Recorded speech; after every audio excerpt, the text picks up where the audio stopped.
Sa Tiboli, South Cotabato, arestado ng otoridad ang isang lalaki matapos barilin ang isang individual na bumibili ng barbecue. Ang blotter sa report.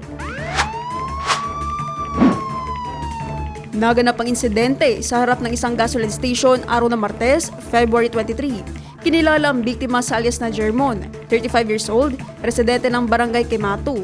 Sa paunang investigasyon, lumabas na bumibili umano ng barbecue ang biktima sa isang tindahan nang lapitan siya ng sospek na kinilalang si alias Labo sa pinaputukan. Mabilis na rumisponde ang mga tauhan ng Tiboli Municipal Police Station at agad na naaresto ang sospek.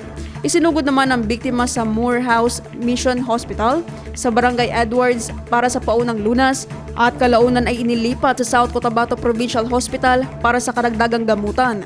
Na-recover sa pinangyarihan ng krimen ng isang Arms Corps 45 caliber pistol na may siyam na live ammunition sa loob ng steel magazine at 2 fired cartridge cases.